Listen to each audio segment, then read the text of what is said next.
오늘 본문 말씀을 가지고 땅에 있는 존귀한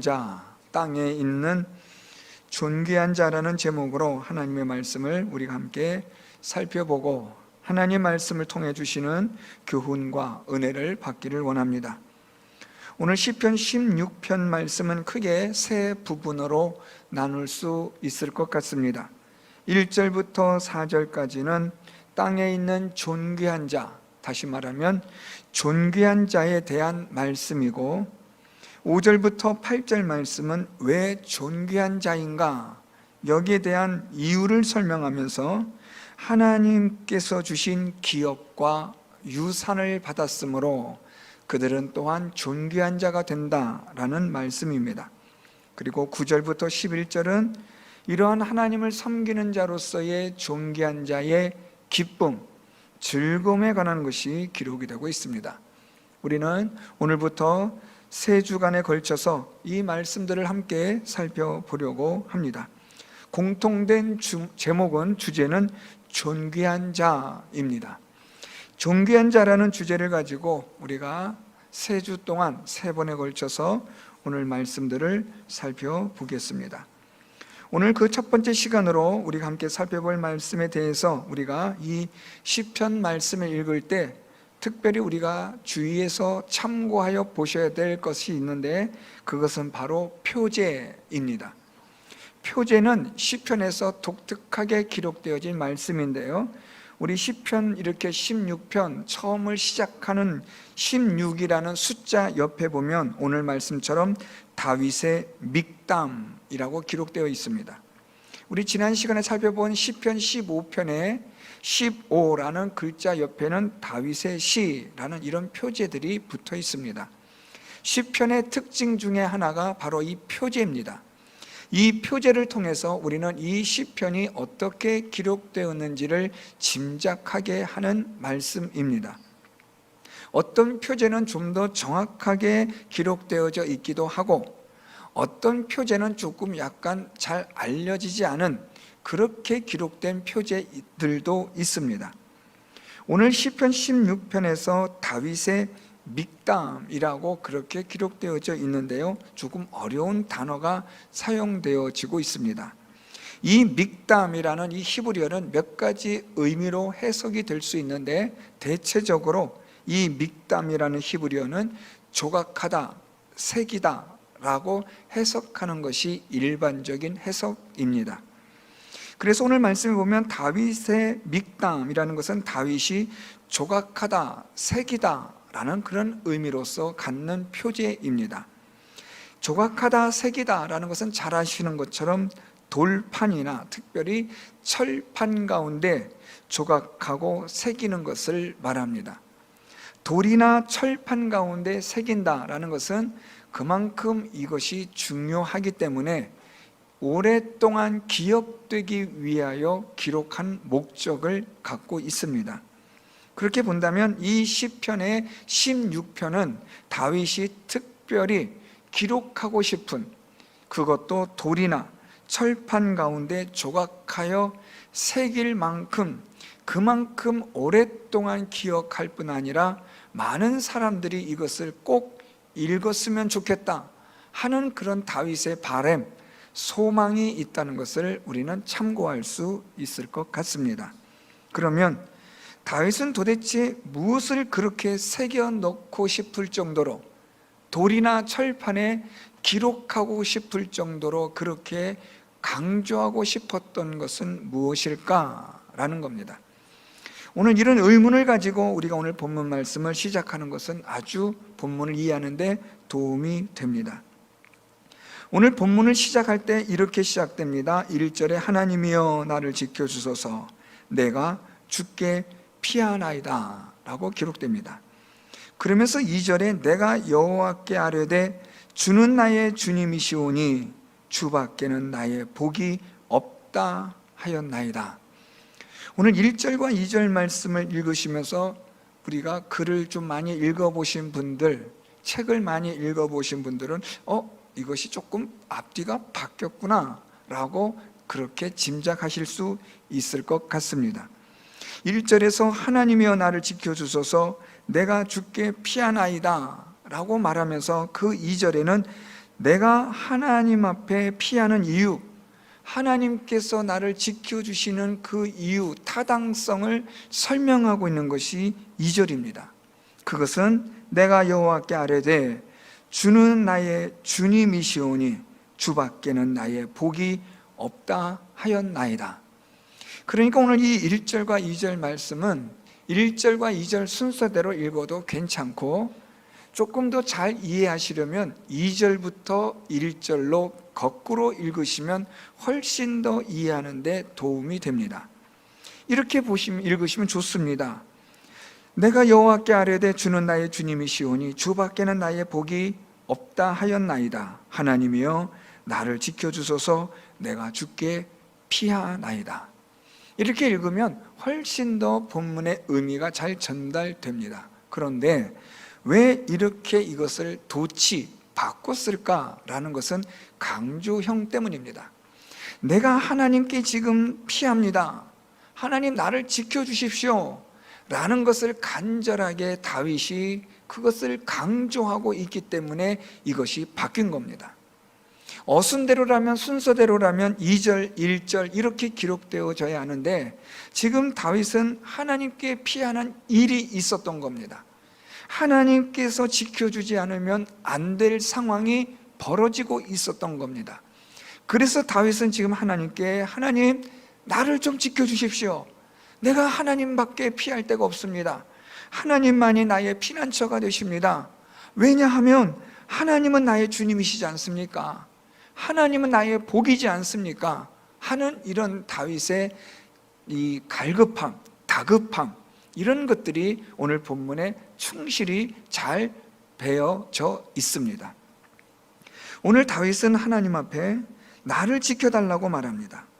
나를 지켜주소서라고 그렇게 하나님께 부르짖는데, 이 지켜주소서라는 이 히브리어는 곡식이나 가축을 지키거나 보호하기 위하여 울타리를 치는 것을 뜻하는 단어입니다.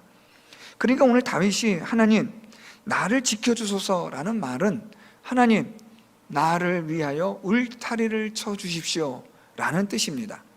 우리가 잘 알다시피 다윗은 목동이었고 또 양을 치는 자였기 때문에 이 울타리라는 개념은 누구보다도 잘 알고 있었습니다. 그래서 오늘 다윗이 하나님께 마치 하나님 나는 하나님의 어린 양입니다.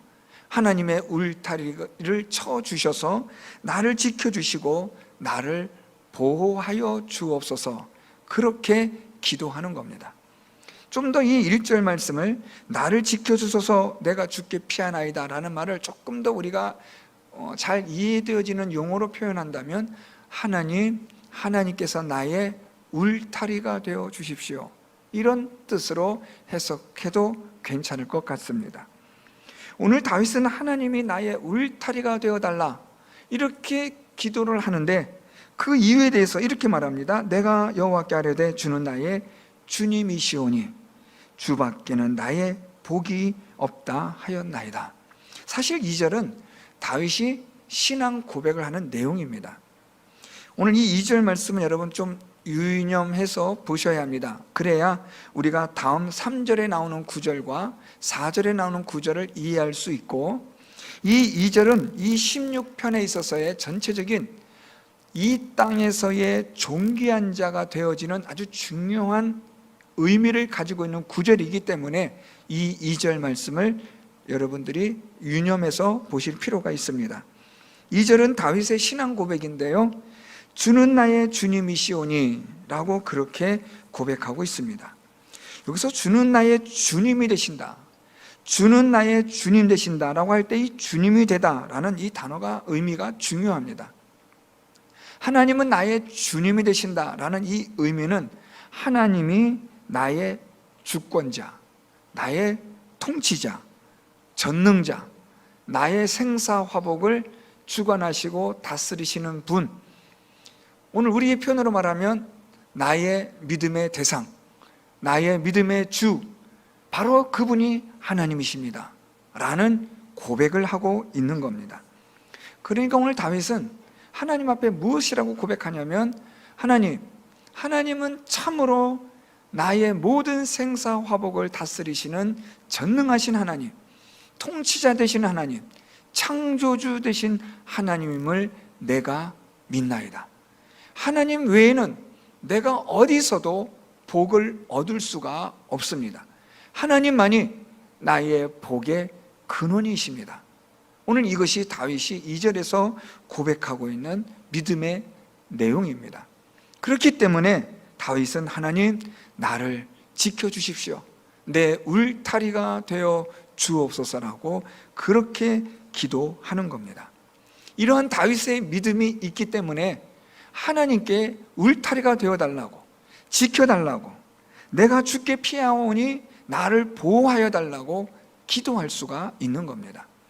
하나님을 믿으면 그 믿음으로 말미암아 우리는 하나님께 우리가 구할 수 있는 겁니다. 하나님께 우리의 생명을 지켜달라고 구할 수가 있는 겁니다. 하나님을 믿는 믿음이 전제되어질 때 우리의 기도는 가능해지는 겁니다. 하나님을 믿는 믿음이 없는데 어떻게 기도할 수 있겠습니까? 하나님을 믿는 믿음이 있어야 우리가 기도할 수 있는 겁니다. 제가 자주 드리는 말씀이지만 그냥 귓등으로 듣지 마시고 다시 한번 생각해 보십시오. 기도는 그냥 하는 게 아닙니다. 앉았다고 하는 게 아니라 기도는 하나님을 믿는 믿음이 반드시 전제되어져야 하는 겁니다. 그렇지 않은 기도는 기도가 아닙니다. 하나님께서는 그분이 살아계신 것과 그분에게 나아가 구하는 것에 대해서 그분이 반드시 들어주신다는 것을 믿는 자만이 할 수 있는 기도가 진정한 기도라는 말입니다. 그냥 앉았다가 흥얼거리고 가는 그런 기도 말고요, 오늘 다윗처럼 하나님, 나를 지켜주십시오, 내가 지금 위급한 상황입니다, 내가 지금 피난해야만 하는 상황입니다, 절체절명의 위기 속에서 온전히 하나님께 기도할 수 있는 것은 하나님을 믿는 믿음이 있기 때문에 그런 겁니다. 그러니까 여러분, 기도는 하나님을 믿는 믿음이 없으면 기도할 수가 없습니다. 하나님을 온전하게 믿을 수 있는 믿음이 있어야, 그래야 기도할 수 있는 거죠. 이 믿음은 어떻게 생겨납니까? 하나님 말씀을 읽고 깨달아져서 믿어질 때 기도할 수 있는 겁니다. 그래서 여러분, 요즘은 어떤지 모르겠지만 제가 대학 다닐 때 CCC나 여러 가지 기독교 단체에서 전도 집회를 나갑니다.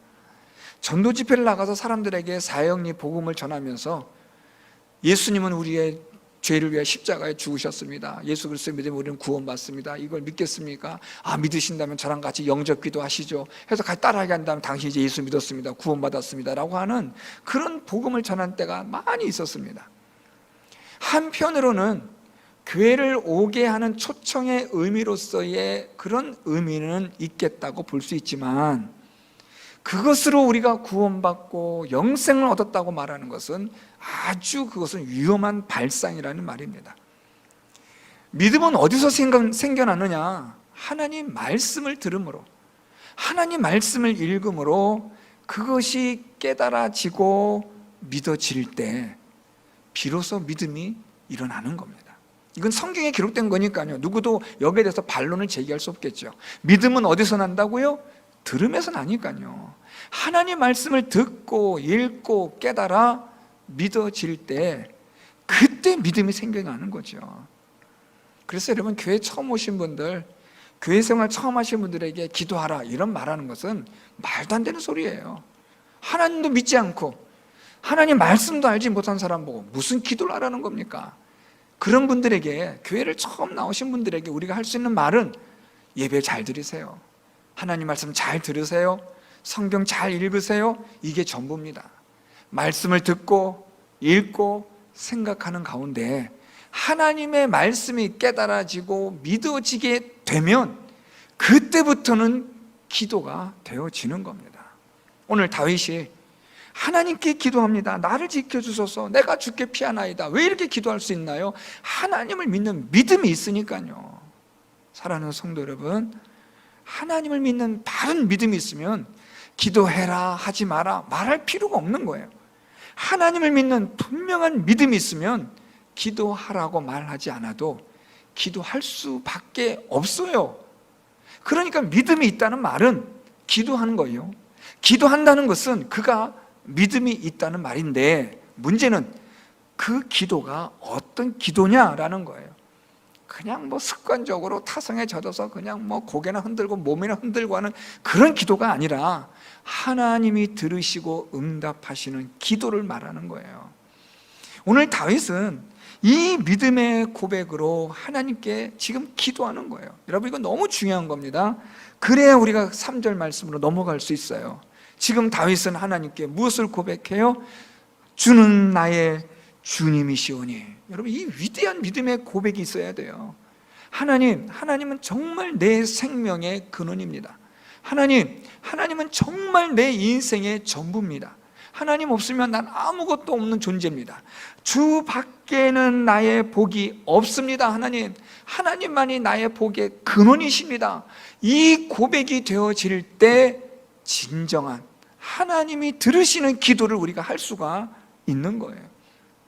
오늘 이런 다윗의 기도를 통해서 믿음을 우리가 살펴보게 되는데, 이 믿음은 어디로 연결되느냐? 3절로 연결이 됩니다.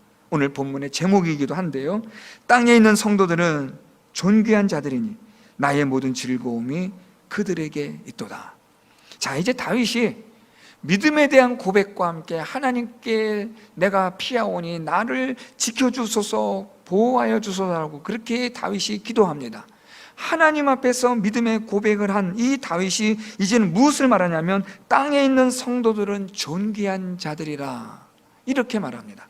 자, 여러분, 여기서 땅에 있는 성도가 누굴까요? 물론 하나님을 믿는 사람이겠죠. 조금 더 오늘 본문에 맞춰 말한다면 땅에 있는 성도들은 존귀한 자들이라고 다윗이 말하고 있는데, 이 땅에 있는 성도들은 그러면 누군가요? 어떤 사람인가요? 어떤 구절과 연관될 수 있나요? 2절 말씀과 연관되는 거죠.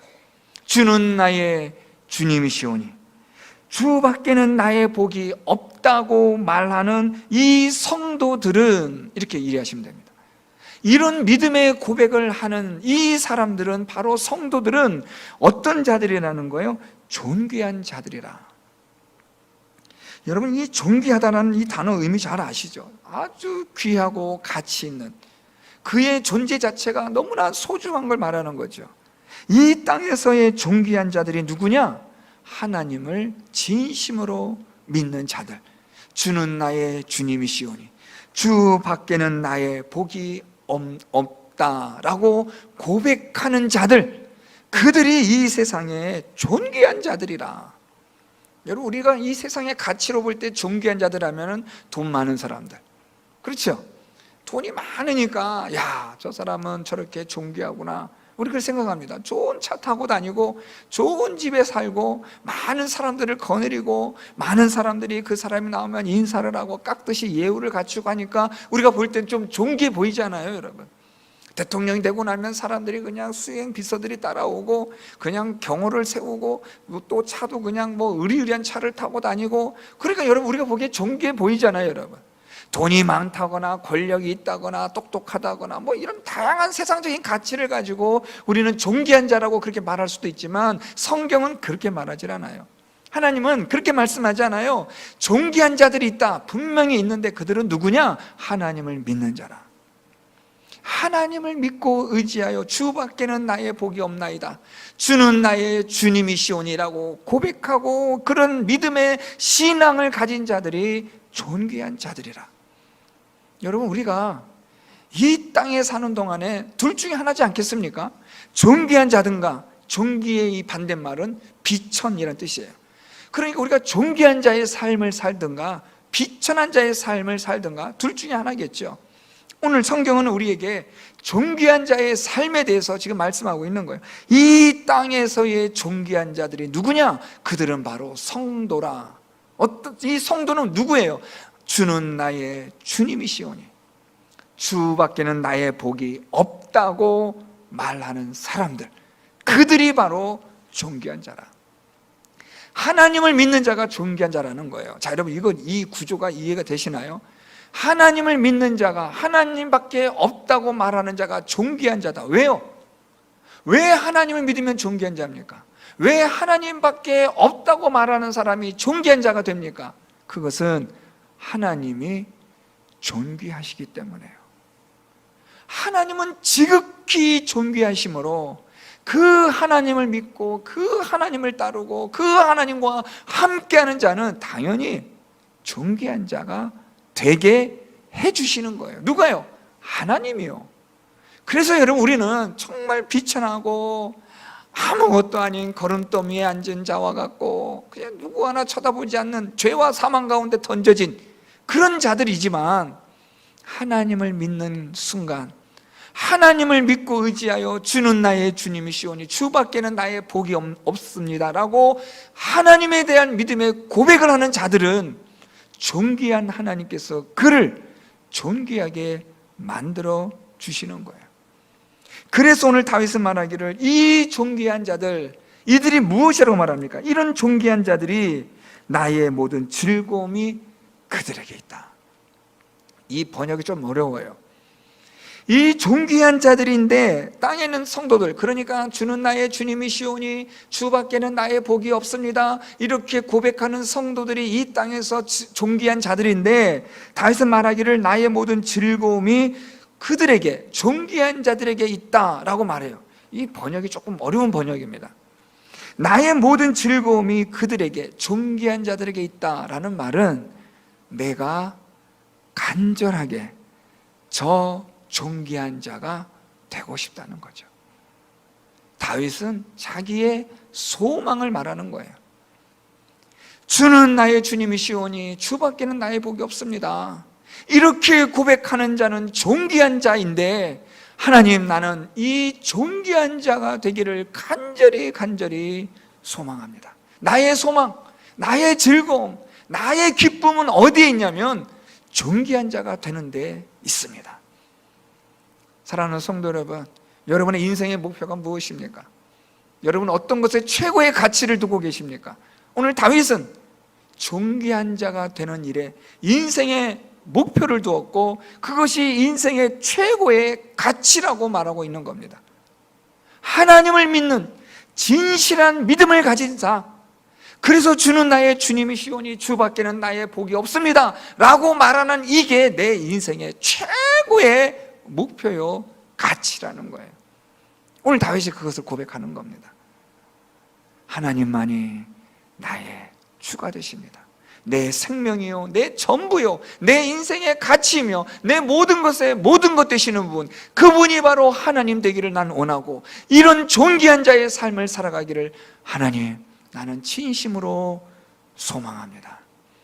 저는 우리 성도 여러분들이 존귀한 자로서의 살아가는 그런 삶이 여러분들의 인생의 목표가 되고 가치가 될 수 있기를 축복합니다. 자, 여러분, 그런데 오늘 다윗은 이렇게 존귀한 자에 대한 것을 말하면서 여기에 대조를 하나, 대꾸되어지는 구절을 하나 쓱 집어넣어요. 그게 4절입니다. 그러나, 자, 4절, 다른 신에게 예물을 드리는 자는 괴로움이 더할 것이라. 나는 그들이 드리는 피의 전제를 드리지 아니하며 내 입술로 그 이름도 부르지 아니하리로다. 자, 4절을 말씀, 여러분 4절 상반절, 그러니까 4절에 다른 신에게 예물을 드리는 자는 괴로움이 더할 것이라, 이것이 사실은 핵심이에요. 그 다음 구절 나오는 것은 괄호로 묶여졌다고 보시면 돼요. 그러니까 다른 신에게 예물을 드리는 자는 괴로움이 더할 것이라, 괄호로 나는 다른 신을 섬기지 않습니다, 이런 의미를 설명하고 있기 때문에 그 다음 구절은 괄호로 보시면 돼요. 중요한 것은 앞에 있어요. 나는 다른 신에게 예물을 드리는, 우상을 섬기는 자가 아닙니다. 나는 오직 하나님만을 섬깁니다. 그런데 다른 신에게 예물을 드리는 자는 괴로움이 더할 것이라. 이 다른 신은 뭡니까, 여러분? 우상을 말하는 거예요. 자, 우상에게 예물을 드리는 자는 괴로움이 더할 것이라, 이렇게 말하는데, 자, 그런데 여러분, 여기서 우리가 4절 말씀을 조금 의미 있게 생각을 해 보셔야 돼요.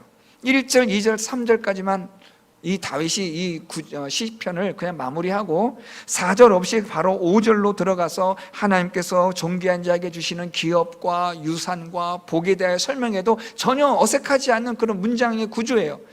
그런데 왜 여기서 굳이 4절이 들어와야 하느냐? 당연히 우상을 섬기는 자들 그러면 안 되지. 1절과 2절 말씀 그리고 3절 말씀을 통해서 이미 존귀한 자에 대해 다윗이 다 말했기 때문에 4절은 어떻게 보면 그냥 굳이 이렇게 넣을 필요가 있을까? 사족같이 보여지는 쓸데없는 구절처럼 보여지지 않습니까, 여러분? 그렇지 않아요. 왜냐하면 이 4절 말씀에서 다른 신에게 예물을 드리는 자는 괴로움이 더할 것이라, 여기서 예물을 드린다라는 이 히브리어에 우리가 주목하셔야 돼요. 다른 신에게, 우상에게 예물을 드린다라고 말하는데, 특히 이 예물을 드리다라는 이 히브리어는 물이 빨리 흘러가다라는 뜻이에요.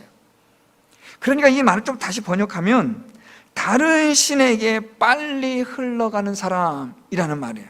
무슨 말인가 하면 다른 신을 빨리 찾는 자들, 다른 신들을 급하게 따르는 사람들, 다른 신들을 서둘러 따라가는 사람들, 그들에게 괴로움이 더할 것이라. 여러분 좀 이 구절이 이해가 되시나요?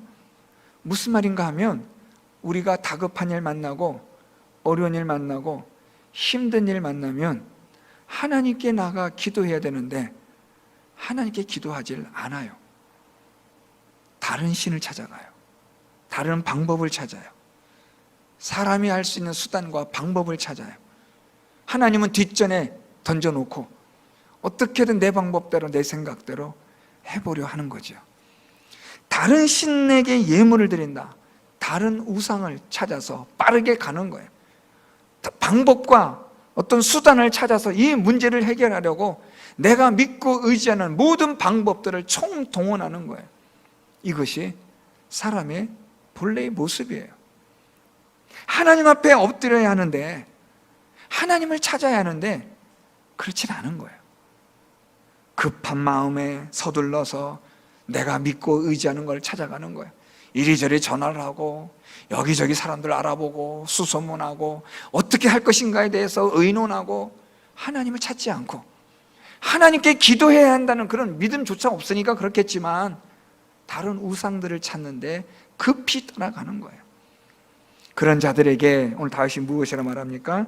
그런 자들에게 괴로움이 계속해서 끊이지 않는다는 거예요. 괴로움이 더할 것이라. 이 괴로움이 더하다라는 말은 괴로움이 증가하다, 끊임없이 계속되어지다 라는 말입니다.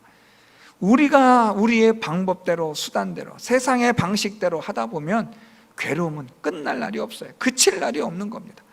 밀려오는 파도처럼 끊임없이 괴로움이 밀려오는 거예요. 이 세상의 것을 의지하고 찾고 구하는 그 순간까지 괴로움은 계속될 수밖에 없는 거예요. 고난은 와요. 계속되는 시련 때문에 결국은 우리는 쓰러지고 마는 겁니다. 하나님에게 가야만 방법이 있는데, 살 수가 있는데 사람들은 급하게 우상을 따라 찾아가는 거예요. 그래서 오늘 다윗이 말하는 겁니다. 하나님을 믿는 자들이 존귀한 자들인데 이 존귀한 자들을 사는 것이 내 인생의 최고의 목표라.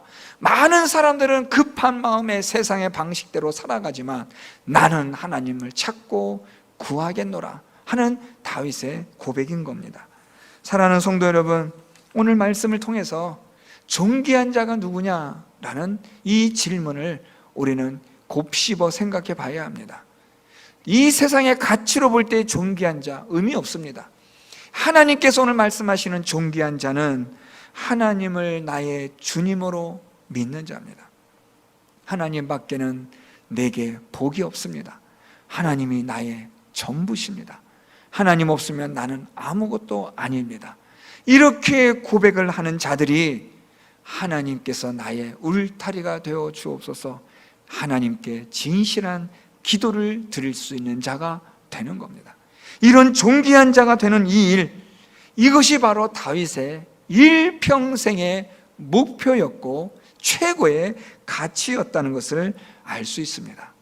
사랑하는 성도 여러분, 하나님을 진심으로 믿는 믿음의 고백이 여러분 가운데 있기를 바랍니다. 여러분에게 하나님은 누구십니까? 오늘 이 밤에 기도하실 때 여러분 하나님 앞에 깊이 묵상하며 이 말씀을 생각해 보시기를 바랍니다. 여러분에게 하나님은 어떤 존재입니까? 혹시 하나님보다 우상을 찾아가는 일에 더 빠르고 더 급하진 않습니까?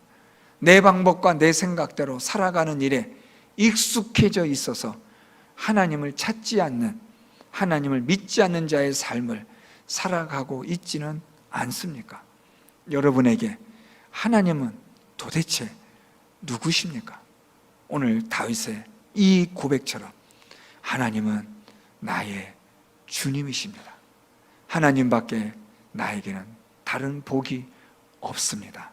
이런 고백이, 이 다윗의 고백이 참으로 여러분들의 고백이며 믿음이 되고 있습니까?